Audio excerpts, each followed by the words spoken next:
दर्शकों नमस्कार, मैं हूं कैलाश कुशवाहा और आप देख रहे हैं सिटी चैनल गुना। आज की मुख्य खबरों पर आगे बढ़ने से पहले एक नजर डालते हैं आज की तमाम हेडलाइंस पर। गुना महाराष्ट्र से रेस्क्यू किए गए सहरिया परिवारों के 70 सदस्यों को कल रात 9 बजे आने पर जज्जी बस स्टैंड स्थित आश्रय स्थल पर रात ठहराया गया। सभी को शासन की तरफ से भोजन व्यवस्था की गई। सुबह भोजन कराकर अनुविभागीय अधिकारी वीरेंद्र सिंह एवं तहसीलदार श्रीमती लीना जैन के निर्देश पर सुरक्षित घर पहुँचाया गया। ये हमें सूचना मिली थी, हमें और एसपी साहब को, कि हमारे सहरिया जनजाति के लोग, थोड़े लोग जो रुटियाई थाना क्षेत्र के अंतर्गत आ रहे हैं, वो लोग थोड़े लोग महाराष्ट्र में कोल्हापुर और इंदापुर बोल के पुणे में फंसे हुए हैं और आने के लिए व्यवस्था नहीं है उनके लिए। तो ये सूचना मिली थी, तो एसपी साहब ने यहाँ से एक टीम भेजा था। उन्होंने उनसे चर्चा की, उनके मालिक से बात करके उनको रिलीव किया। फिर हमने गाड़ियों की व्यवस्था की एंड वो लोग सेफली यहाँ पर पहुँच गए हैं। उनकी भी कोविड टेस्टिंग करा के, बेसिक प्रोटोकॉल्स कंप्लीट करा के उनको अपने घर रवाना किया है।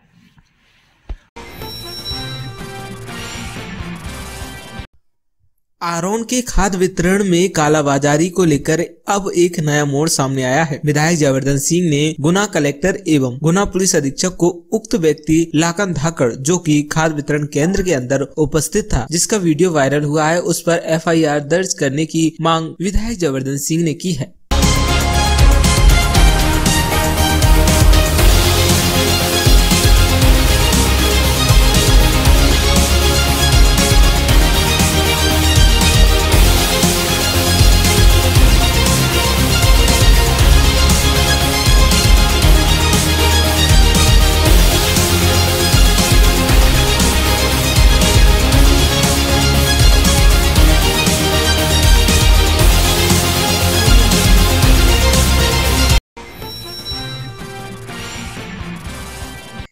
इशारों ही इशारों में सिंधिया समर्थकों को बड़ी नसीहत दे गए पूर्व मंत्री जयवान सिंह पवैया। पत्रकार द्वारा पूछे गए सवाल के जवाब में यह बोले जयवान सिंह पवैया। देखिए।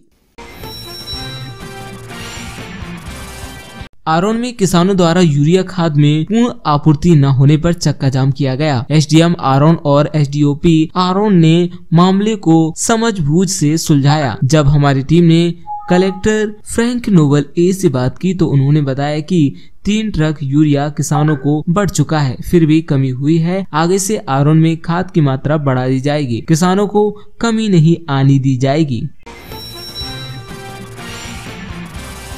त्रिस्तरीय पंचायती आम निर्वाचन में आचार संहिता के अनुरूप व्यवहार करें, बोले जिला कलेक्टर। कलेक्टर की अध्यक्षता में स्टैंडिंग कमेटी की बैठक आयोजित। त्रिस्तरीय आम निर्वाचन 2021-22 की तैयारियों के संबंध में कलेक्ट्रेट सभा कक्ष में स्टैंडिंग कमेटी की बैठक का आयोजन किया गया। सफाई कर्मी हेतु श्रमिकों की विरुद्ध ठेका प्रथा निविदा आमंत्रण निरस्त करने की मांग को लेकर जिला कलेक्टर एवं नगरपालिका परिषद गुना में अखिल भारतीय सफाई मजदूर कांग्रेस शाखा गुना द्वारा ज्ञापन सौंपा गया। स्वच्छता सर्वेक्षण 2022 के अंतर्गत आज स्कूली छात्र छात्राओं द्वारा दीवारों पर वॉल पेंटिंग की गई और स्वच्छता का संदेश दिया गया। सांसद KP यादव ने उनकी संसदीय क्षेत्र में गो या वन्य जीव अभयारण्य स्थापित करने की मांग लोकसभा में रखी। लोकसभा सदन में मामला उठाते हुए लोकसभा क्षेत्र में गो या वन्य जीव अभयारण्य स्थापित करने की मांग की। आज अखिल भारतीय विद्यार्थी परिषद गुना द्वारा PG कॉलेज महाविद्यालय की कार्यकारिणी का गठन किया गया, जिसमें नीरज यादव अध्यक्ष, सोनू लोधा मंत्री चुने गए। रावगढ़ नगर पालिका सफाई कर्मी द्वारा की जा रही सफाई से गंदगी रहना ज्यादा अच्छा है। सफाई कर्मी द्वारा सफाई के नाम पर रहवासियों के दरवाजों पर जिस तरह सफाई की जा रही है, उससे सफाई कम गंदगी अधिक हो रही है, जिससे निकलने वालों को परेशानी का सामना करना पड़ रहा है। दरअसल नपाध्यक्ष के निवास के पास नेचुरल फोटो स्टूडियो पर सफाई कर्मी ने जिस तरह सफाई की है, उससे तो वहाँ गंदगी रहना ज्यादा ठीक था। सफाई कर्मी द्वारा सफाई के नाम उल्टी ज्यादा गंदगी कर दी गई। सफाई कर्मी से कहने पर सफाई कर्मी द्वारा बेतुके जवाब और रहवासियों को दिए जा रहे हैं। डॉक्टर LL धाकड़ द्वारा अपने जन्म दिवस के अवसर पर किया गया रक्तदान। जन्म दिवस को रक्तदान दिवस, जीवन दान दिवस के रूप में मनाएं। ईश्वर ने हमें खुशी का मौका दिया है, आज हमें पीड़ित मानवता को कुछ सहयोग के रूप में मनाना चाहिए। उक्त विचार डॉक्टर LL के धाकड़ द्वारा अपने जन्म दिवस के अवसर पर रक्तदान करते हुए व्यक्त किए गए। मकसूदनगढ़ के मोरबास गांव में बनाई गई सरकारी बिल्डिंग में पालतू जानवरों का वीडियो सोशल मीडिया पर तेजी से वायरल हो रहा है। वीडियो में पालतू जानवर सरकारी भवन में भीतर बंद हैं और दूसरे वीडियो में पालतू जानवर सरकारी भवन से बाहर निकलते दिखाई दे रहे हैं। अब ये सरकारी भवन में पालतू जानवरों के बसेरे का वीडियो सोशल मीडिया पर तेजी से वायरल हो रहा है, जबकि सरकार द्वारा सरकारी भवनों को बनाने में लाखों करोड़ों रुपए खर्च किए जा रहे हैं और दूसरी ओर सरकारी भवनों का इस्तेमाल इस तरह गांव में हो रहा है। गुना महाराष्ट्र से रेस्क्यू किए गए सहरिया परिवारों के 70 सदस्यों को कल रात 9 बजे आने पर जज्जी बस स्टैंड स्थित आश्रय स्थल पर रात ठहराया गया। सभी को शासन की तरफ से भोजन व्यवस्था की गई। सुबह भोजन कराकर अनुविभागीय अधिकारी वीरेंद्र सिंह एवं तहसीलदार श्रीमती लीना जैन के निर्देश पर सुरक्षित घर पहुँचाया गया। ये हमें सूचना मिली थी, हमें और SP साहब को, कि हमारे सहरिया जनजाति के लोग, थोड़े लोग जो रुटियाई थाना क्षेत्र के अंतर्गत आ रहे हैं, वो लोग थोड़े लोग महाराष्ट्र में कोल्हापुर और इंदापुर बोल के पुणे में फंसे हुए हैं और आने के लिए व्यवस्था नहीं है उनके लिए। तो ये सूचना मिली थी, तो SP साहब ने यहाँ से एक टीम भेजा था। उन्होंने उनसे चर्चा की, उनके मालिक से बात करके उनको रिलीव किया। फिर हमने गाड़ियों की व्यवस्था की एंड वो लोग सेफली यहाँ पर पहुँच गए हैं। उनकी भी कोविड टेस्टिंग करा के, बेसिक प्रोटोकॉल्स कंप्लीट करा के उनको अपने घर रवाना किया है।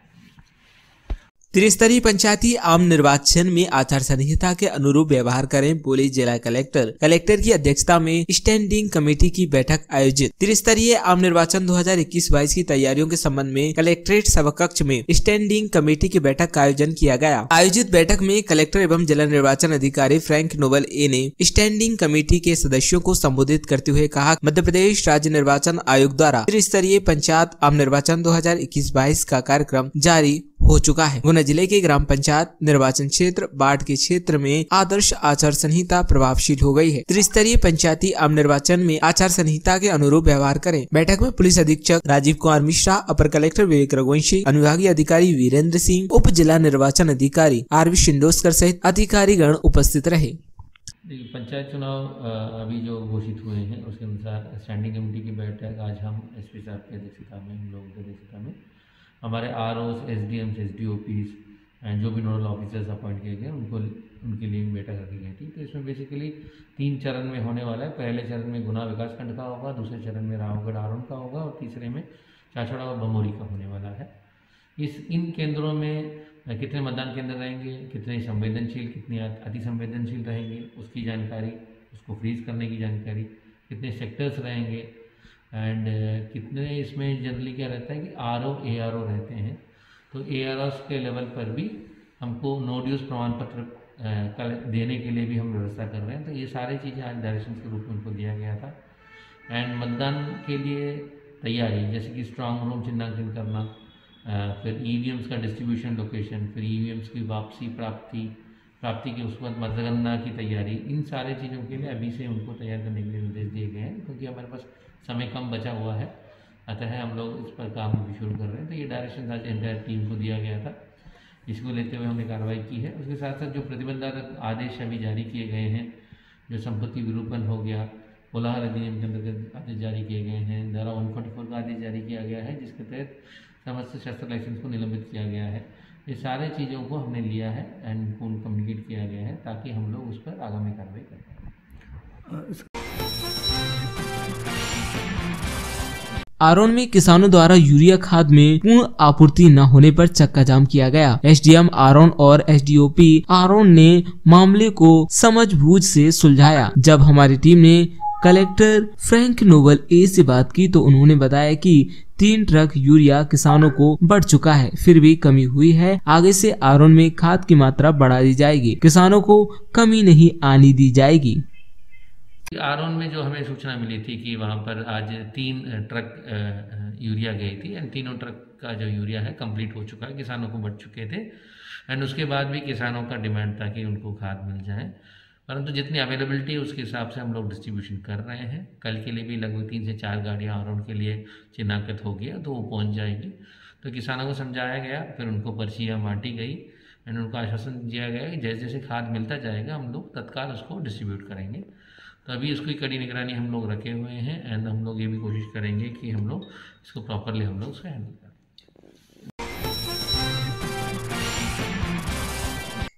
इशारों ही इशारों में सिंधिया समर्थकों को बड़ी नसीहत दे गए पूर्व मंत्री जयवंत सिंह पवैया। पत्रकार द्वारा पूछे गए सवाल के जवाब में यह बोले जयवंत सिंह पवैया।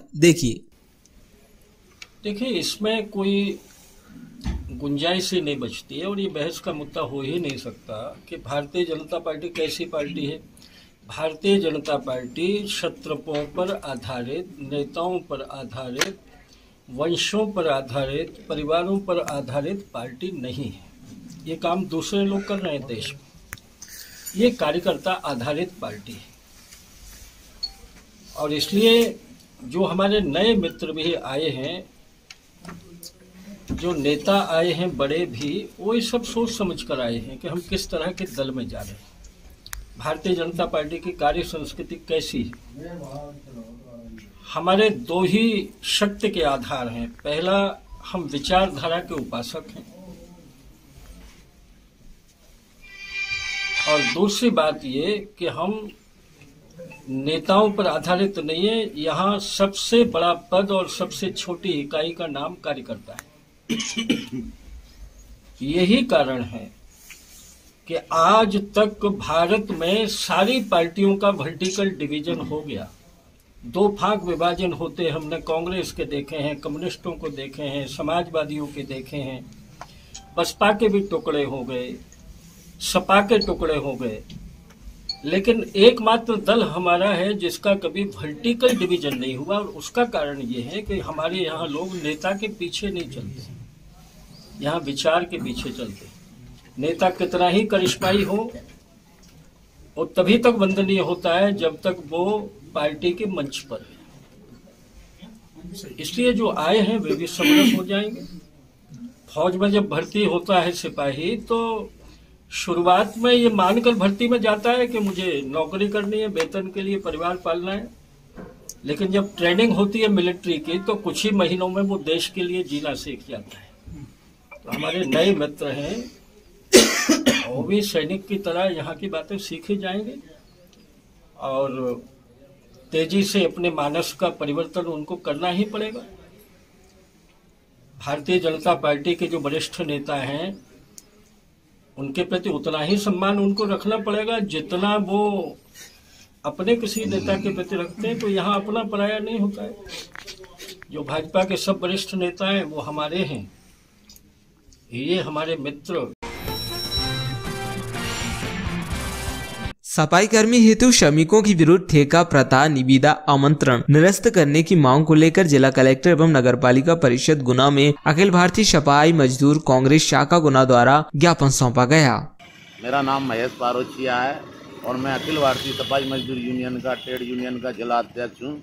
आज जो हम ज्ञापन देने गए थे, पिछले 11 अक्टूबर 2021 में भी हमने इसी प्रकार का एक ज्ञापन दिया था, जो हमने मीडिया के माध्यम से जो हमारी जानकारी आई थी उस पर हमने ज्ञापन दिया था कि नगरपालिका गुना को ठेका प्रथा में नहीं देना है। यदि अगर गुना को ठेका प्रथा में दिया जाएगा तो इसका कड़ा विरोध किया जाएगा। तो अब वो हमारा समय आ चुका है। आज हम श्रीमान कलेक्टर साहब एवं प्रशासक महोदय के लिए आज ज्ञापन दे करके आए हैं कि श्रीमान, जो आपने विज्ञप्ति जारी की है, जो ऑनलाइन टेंडर प्रक्रियाएं मंगाई गई हैं, वो टेंडर प्रक्रिया को तत्काल प्रभाव से निरस्त करें। अन्यथा की स्थिति में हम लोगों को मजबूर होकर के ये आंदोलन करना पड़ेगा, सफाई बंद, काम बंद आंदोलन करना पड़ेगा। क्योंकि अगर ये ठेका प्रथा लागू हो जाती है तो इसमें भ्रष्टाचारी ज़्यादा हो जाएगी, हमारे कर्मचारियों को बहुत बड़ा शोषण होगा जो हम बर्दाश्त नहीं कर पाएंगे। इसलिए हमने आग्रह किया है श्रीमान कलेक्टर महोदय से, यदि अगर वो इस बात पर सुनते हैं तो ठीक है, और नहीं तो हम 15 दिन का उनको अल्टीमेटम दिया है। 15 दिवस के अंदर ये ऑनलाइन प्रक्रियाएं जो हैं इनको निरस्त कर दी जाए। अन्यथा की स्थिति में हम सारे कर्मचारी भाई, श्रमिक भाई, हम जो है ना हड़ताल के मार्ग पर चले जाएंगे मजबूरन। बस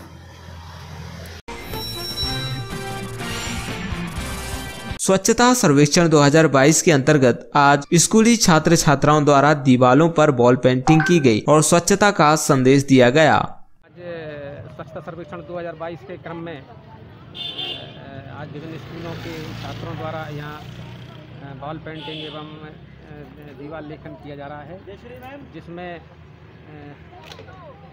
स्वच्छता से संबंधित संदेश एवं कोटेशन लिखे जा रहे हैं, जिसमें वंदना कॉन्वेंट स्कूल एवं मॉडर्न स्कूल के छात्रों द्वारा भाग लिया जा रहा है और नगर पालिका द्वारा स्वच्छता के संबंध में विभिन्न प्रतियोगिताएं की जा रही हैं, जिनमें सभी होटल, अस्पताल, स्कूलों की ग्रेडिंग तय की जाएगी कि किस संस्थान में सबसे अच्छी सफाई एवं सुव्यवस्थित तरीके से रखा गया है। और आपके चैनल के माध्यम से मैं शहरवासियों से यह भी अनुरोध करूंगा कि कोरोना वायरस का जो खतरा भी मंडरा रहा है उसको नज़रअंदाज ना करें। सभी लोग मास्क पहनकर बाहर निकलें तथा आवश्यक दूरी बनाएं। बिना मास्क के कोई घर से ना निकले, आवश्यकता होने पर ही निकलें, मास्क अवश्य लगाएं। सांसद केपी यादव ने उनकी संसदीय क्षेत्र में गो या वन्य जीव अभयारण्य स्थापित करने की मांग लोकसभा में रखी। लोकसभा सदन में मामला उठाते हुए लोकसभा क्षेत्र में गो या वन्य जीव अभयारण्य स्थापित करने की मांग की। श्री कृष्णपाल यादव जी। धन्यवाद सभापति महोदय। मैं आपके माध्यम से सरकार का ध्यान मेरे संसदीय क्षेत्र गुना के आवारा पशुओं की समस्या की ओर आकर्षित कराना चाहता हूं, जिससे ग्रामीण क्षेत्र ही नहीं बल्कि शहरी क्षेत्र भी प्रभावित है। क्षेत्र में आवारा पशुओं की लगातार वृद्धि को देखते हुए किसान अपनी फसलों का संरक्षण नहीं कर पा रहे हैं। सड़कों से लेकर शहर में, बाजारों में और खेतों में घूम रहे आवारा पशुओं के कारण अचानक आई घटनाओं भी घटित हो रही हैं, जिससे पशुओं और मानव जीवन प्रतिदिन मौत के मुंह में जा रहे हैं। किसानों की मेहनत से लहलहाती फसलें आवारा पशुओं की भेंट चढ़ रही हैं। कई धार्मिक एवं पर्यटक स्थलों को आवारा पशुओं व्यवधान उत्पन्न कर रहे हैं, जो कि पर्यटकों के लिए भी घातक हैं। इस अव्यवस्था को दृष्टिगत रखते हुए मेरा सरकार से अनुरोध है कि मेरे संसदीय क्षेत्र में गौ अभयारण्य या वन्य जीव अभयारण्य की स्थापना की जाए। इसकी मैं मांग करता हूं, जिससे कि आवारा पशुओं का संरक्षण हो सके और उक्त समस्या से क्षेत्र की जनता को निजात मिल सके। धन्यवाद।